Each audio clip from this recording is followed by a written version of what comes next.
نحمده ونصلي على رسوله الكريم أما بعد فأعوذ بالله من الشيطان الرجيم بسم الله الرحمن الرحيم رب اشرح لي صدري ويسر لي أمري واحلل عقدة من لساني يفقه قولي رب زدني علما اللهم فقهنا في الدين آمين۔ السلام علیکم ورحمۃ اللہ وبرکاتہ۔ سورہ فاتحہ ہم سیکھ رہی ہیں۔ آج ہم سیکھیں گے سورہ فاتحہ میں آیت نمبر 4 کا لفظی ترجمہ، بامحاورہ ترجمہ اور مختصر تفسیر یا مختصر مفہوم اپنے لیے سبق اس میں سے ہم سیکھیں گے۔ آئیے دیکھتے ہیں لفظی ترجمہ۔ ایاک نعبد و ایاک نستعین، ایاک صرف تیری ہی، ایاک صرف تیری ہی، نعبد ہم عبادت کرتے ہیں، نعبد ہم عبادت کرتے ہیں، و ایاک و اور، ایاک صرف تیری ہی یا تجھ ہی سے، نستعین ہم مدد چاہتے ہیں، نستعین ہم مدد چاہتے ہیں۔ بامحاورہ ترجمہ کیا ہوگا کہ اے اللہ ہم صرف تیری ہی عبادت کرتے ہیں اور تجھی سے مدد مانگتے ہیں، یا ہم صرف تجھی سے مدد چاہتے ہیں۔ آئیے مختصر تفسیر اور اپنے لیے اس میں سے دیکھتے ہیں کہ ہمارے لیے اس میں کیا سبق ہے۔ ہم اللہ تعالیٰ کی 4 صفات تو پڑھ چکی ہیں۔ وہ تمام جہانوں کا رب ہے، زمین اور آسمان کی ہر چیز اپنی ترقی اسی کی مدد سے پاتی ہے۔ وہی ہر ایک کی ضرورتوں کا پورا کرنے والا ہے، وہ بے حد مہربان ہے، اپنی رحمت سے ہر شخص کی ضرورتیں پوری کرتا ہے اور ہر قسم کی مشکلات کو دور کر دیتا ہے۔ وہ رحیم بھی ہے، اور جو شخص اس کے حکم مانے اور اس کے بتائے ہوئے قانون کے مطابق عمل کرے تو وہ اس کو اچھا بدلہ دیتا ہے، یہاں بھی اور وہاں بھی۔ تو وہ بدلے کی گھڑی کا مالک بھی ہے، اس دنیا میں بھی ہمارے کاموں کے نتیجے پیدا کرتا ہے اور ان کا بدلہ دیتا ہے، اور قیامت کے بعد بھی ہمارے اعمال کا ٹھیک ٹھیک بدلہ دے گا، اچھے کاموں کی جزا اور برے کاموں کی سزا دے گا۔ اللہ کی یہ صفات بیان کر کے اس آیت میں اب بندوں کو ان کا فرض بتا دیا گیا ہے کہ وہ صبح و شام سوتے جاگتے اٹھتے بیٹھتے صرف اسی ایک اللہ کی اطاعت اور بندگی میں مصروف رہیں، صرف اللہ کی، نہ کسی پیر کی، نہ کسی ولی اللہ کی، نہ کسی نبی کی، صرف ایک اللہ کی عبادت کرنے میں مصروف رہیں، اسی کی تعریف۔ ہر وقت ہم نے اسی کو پکارنا ہے، چاہے وہ مصیبت کی گھڑی ہو اسی سے فریاد کرنی ہے، چاہے آرام و سکون کا وقت ہو اسی کا شکر ادا کرنا ہے۔ اور جتنے جھوٹے معبود ہیں، معبود کہتے ہیں جس کی عبادت کی جاتی ہو، عبادت کے بھی طریقے ہوتے ہیں نا، تصویر لٹکا لینا گھروں میں، کس لیے لٹکاتے ہیں؟ ظاہر ہے اچھی لگتی ہے، محبت ہوتی ہے۔ تو اللہ سے بڑھ کر کسی کو یاد کرنا یہ کیا ہے؟ شرک کی علامت ہے نا۔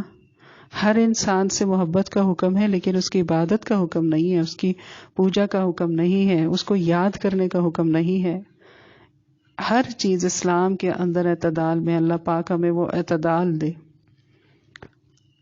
تو تمام جھوٹے معبودوں سے ہٹ کر ہم نے صرف اسی کی عبادت کرنی ہے۔ عبادت کے معنی بندگی، اطاعت اور فرما برداری کے ہیں، اور اس سے مراد نہایت درجے کی عاجزی اور انتہائی انکساری ہے، جو کسی کی تعظیم کے لیے عمل میں آئے۔ گویا ہر حرکت کرتے وقت انسان اللہ کی عبادت میں لگا رہے۔ اسلام نے عبادت سے صرف پرستش اور بندگی مراد نہیں لی، بلکہ عبادت میں بندگی کے علاوہ کامل اطاعت اور فرما برداری کو شامل کیا۔ مقصد یہ ہے کہ انسان ہر کام اللہ کے حکموں کے مطابق کرے اور کوئی بات اس کی مرضی کے خلاف نہ کرے۔ ایاک نعبدو، ہم خاص تیری عبادت کرتے ہیں اور آئندہ بھی تیری اطاعت کریں گے. ہم اس بات کا اقرار کرتے ہیں کہ اس میں کسی اور کو شریک نہیں کریں گے. تمام انسان حضرت آدم علیہ السلام کی اولاد ہیں. کس میں یہ طاقت ہے کہ وہ اپنے آپ کو خدا کہلا سکے اور کسی کو اپنی بندگی پر مجبور کروائے؟ یا کسی انسان کے لیے یہ کب جائز ہے کہ وہ اللہ کے سوا کسی اور کے حکموں کو مانے یا اپنی مرضی پر چلے؟ ہم سب اسی ایک اللہ کے فرما بردار ہیں اور اسی کے حکموں کے مقابلے میں کسی کا حکم ماننے کے لیے تیار ہی نہیں. پھر ہے وَإِيَّاكَ نَسْتَعِينُ، اور ہم تیری ہی مدد طلب کرتے ہیں. مطلب جب اللہ کو اپنا رب مہربان اور مالک تسلیم کرتا ہے اور اپنی عاجزی اور بندگی کا اقرار کرتا ہے، تو اب بندے کے لیے اس کے سوا کوئی اور صورت ہی نہیں کہ وہ اپنی ہر ضرورت کے وقت اسی کو یاد کرے اور اپنے ہر کام میں کامیابی کے لیے اور مصیبت میں بچاؤ کے لیے اور ہر ضرورت کو پورا کرنے کے لیے اسی ایک رب کریم کو پکارے. وہ اپنی کتاب میں جا بجا یہ وعدہ کرتا ہے کہ اگر انسان پوری طرح اللہ کا فرما بردار ہو کر رہے تو اللہ تعالیٰ کبھی اسے نامراد اور ناکام نہیں لوٹائے گا. اللہ تعالیٰ تمام کائنات کی ہر قسم کی مخلوق کی ضرورتوں کو پورا کرتا ہے. بھوکوں کو روزی پہنچاتا ہے، بیماروں کو شفا بخشتا ہے، یتیموں اور مسکینوں کی نگرانی کرتا ہے، دن رات کھلے ہاتھوں اپنی رحمت لوٹاتا ہے، لیکن پھر بھی اس کی رحمت میں کوئی کمی نہیں آتی. سبحان اللہ. اگر زمین و آسمان کے بسنے والے سب اپنی اپنی آرزوؤں کا اظہار اپنے اپنے طور پر اسی کے سامنے کرتے رہیں اور اللہ تعالیٰ ان سب کو پورا کرتا رہے، پھر بھی اس کے خزانے میں اتنی کمی نہیں ہوتی جتنی ایک بڑے سمندر میں ایک چھوٹی سی سوئی کو ڈبو کر باہر نکال لینے سے ہو سکتی ہے. ہم میں کوئی شخص کتنا بھی امیر ہو، وہ اس قدر دولت تقسیم کر ہی نہیں سکتا، اور اگر جرت کرے بھی تو اس کا خزانہ ختم ہو جائے گا پل بھر میں، اور آخرکار وہ بھی اللہ ہی سے مانگے گا، بلکہ مجبور ہو جائے گا اللہ سے مانگنے پر. تو ایاک نستعین عربی میں سادہ طور پر اس مطلب کے ادا کرنے کے لیے کہ ہم تیری عبادت کرتے ہیں نستعین کا کہا جاتا ہے، لیکن اللہ رب العزت نے معنی میں خاص زور اور تاکید پیدا کرنے کے لیے ایاک نستعین فرمایا.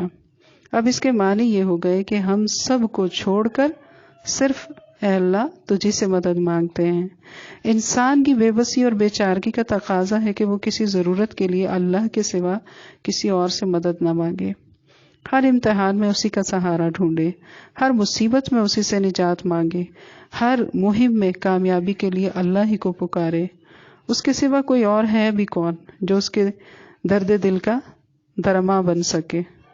حدیث شریف میں آتا ہے کہ ایک مرتبہ رسول کائنات صلی اللہ علیہ وآلہ وسلم نے صحابہ کرام رضی اللہ تعالی اجمعین سے فرمایا کہ تم میں سے کون ہے جو اس بات کا وعدہ کرے کہ وہ کبھی کسی سے نہیں مانگے گا. اس پر تمام صحابہ کرام رضی اللہ تعالی عنہم اجمعین نے کہا، عہد کیا کہ وہ اللہ کے سوا کسی سے نہیں مانگیں گے. چنانچہ ان صحابہ کرام رضی اللہ تعالی عنہم اجمعین نے زندگی بھر کسی سے کبھی کچھ نہیں مانگا.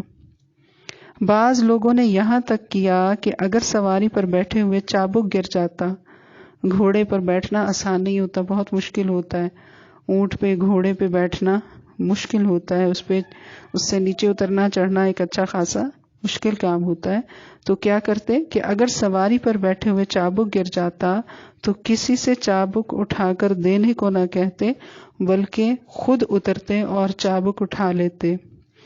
یہ ہے ہمارے بڑوں کا، بزرگوں کا عمل. اللہ اکبر کبیرہ، سبحان اللہ. یقیناً ہم بھی اسی راہ پر چل کر اپنی دنیا اور آخرت کو کامیاب بنا سکتے ہیں. تو اللہ تعالیٰ سے دعا ہے کہ اللہ تعالیٰ ہمیشہ ہمیں اپنا محتاج رکھے، اور اللہ تعالیٰ نے آج ہمیں یہ آیت سنوائی ہے، ہم نے پڑھی ہے، ہم سب نے سنی ہے، تو اللہ تعالیٰ اس پر ہمیں عمل کرنے کی توفیق عطا فرمائے، اور اللہ تعالیٰ ہمیشہ ہمیں اپنا محتاج رکھے اور ہمیں اپنا ہر کام اپنے ہاتھ سے کرنے کی توفیق دے. ہم دوسروں کی مدد کرنے والے تو بنے، دوسروں کے ساتھ ہمدردی کرنے والے تو بنے، لیکن مدد لینے والے اور ہمدردی لینے والے کبھی نہ بنے. اللہ تعالی ہمیں اپنی محبت دے، اپنی قربت دے، اپنی عزت، محبت، قربت، ہمدردی اللہ تعالی ہمیں اپنی دے دے، اور ہم اسی محبت میں سے جو اللہ کی دی ہوئی ہے اللہ کی مخلوق کو بانٹیں. اللہ پاک ہم سب کی یہ دعا قبول فرمائے. دعاؤں میں یاد رکھیے گا. سبحان ربک رب العزت عما یصفون وسلام علی المرسلین والحمد للہ رب العالمین. آمین ثم آمین یا رب العالمین.